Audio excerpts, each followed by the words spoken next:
Today, I want to take a quick break from my normal content and share something deeply personal about why I make these videos. Recently, I watched a talk by one of the founders of Patreon, and it really struck a chord with me.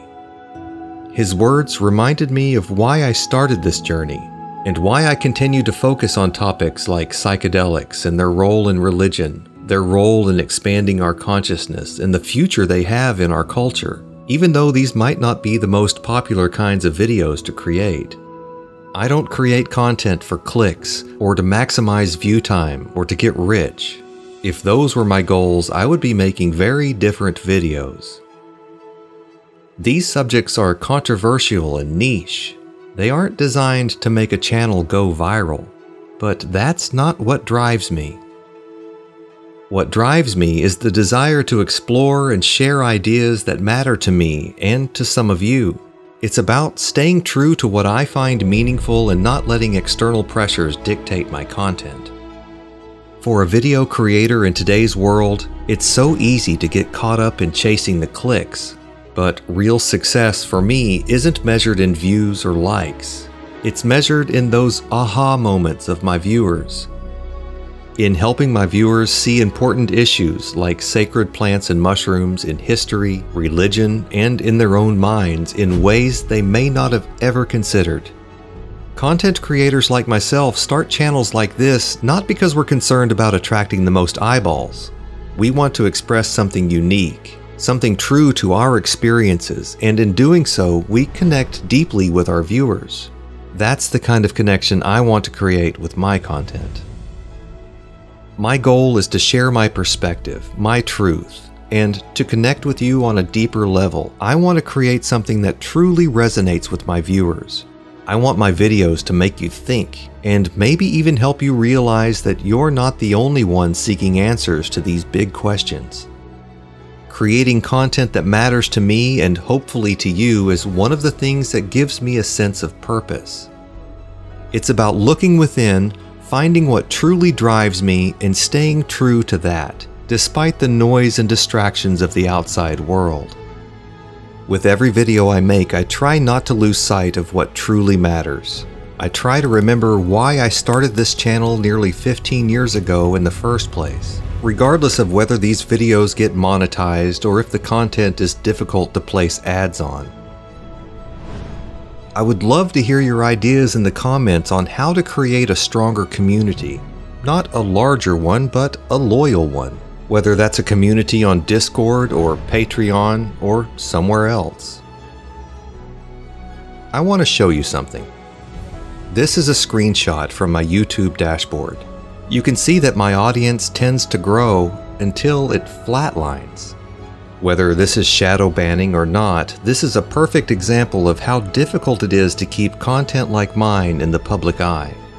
This is why your support is so crucial, but your support is also so very simple. If you find my videos interesting or valuable, please like them and engage with them by leaving a comment, subscribing to my channel, and by sharing my videos. Whether I like it or hate it, it's more important than ever for us to play the algorithm game. This community is growing. It's small, but it's strong, and together we can ensure that these messages reach more people. Your engagement helps keep this channel alive, and it helps spread the ideas that we care about. Now I'd like to share the clip from Jack Conte, Patreon's co-founder, that really inspired me. I hope it resonates with you as much as it did with me. Know what you want. The hardest lesson I have learned as a creative person and as an operator and CEO over the last 10 years is to know and trust what I want and to be true to that over time. That's easier said than done. Don't let somebody else tell you what you want, because then you'll end up with what they want instead of what you want. I think a good example of that is, as creators, we open up our dashboards and we see these metrics on what success is. This is a dashboard that someone else built for us, and it tells us what we want.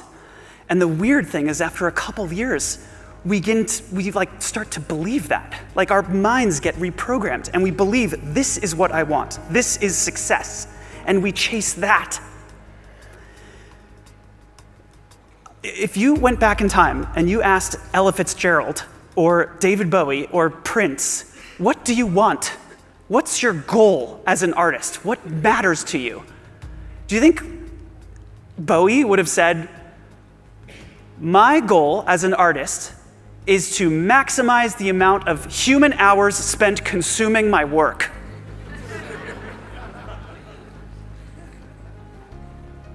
I don't know what Bowie wanted. I'm not gonna pretend to, but I can tell you what I want as an artist. I can tell you what matters to me as a creative person. And what I know will matter to me 10 years ago, now, and 10 years from now. I wanna say something that matters to somebody. I wanna say something that only I can say because of whatever experience I've had in my lived experience, something that is uniquely pointed to me. I want to say that. I want to figure out how to say that. I want to find that core of human truth in my experience and communicate it eloquently and clearly and have it be true and feel true and have someone else see that and have that person think, yes, that feels true, and it feels true to them. And then I want that person to feel connected to me even though we've never met before in our lives. But I said a thing that resonated with them and made them feel a little bit less alone, because they felt like there was another person who had that same experience.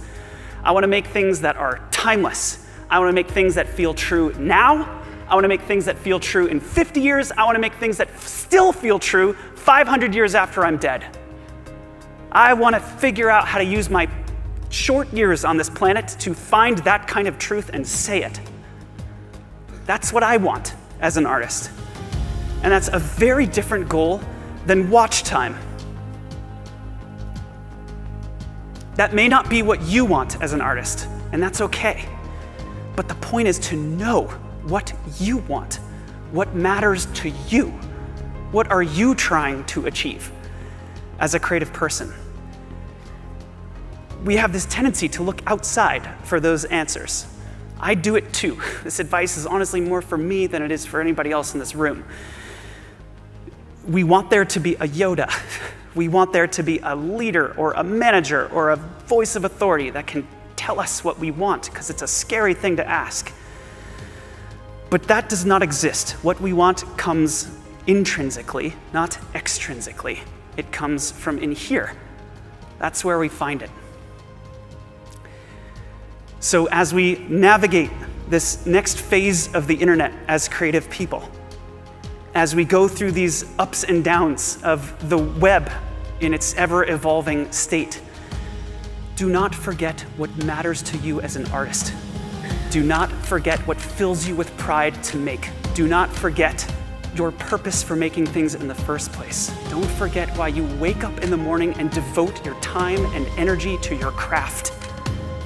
Don't forget what gives you a sense of meaning as a creative person. And lastly, don't forget to scream your fucking guts out. Thank you, everybody. Appreciate it.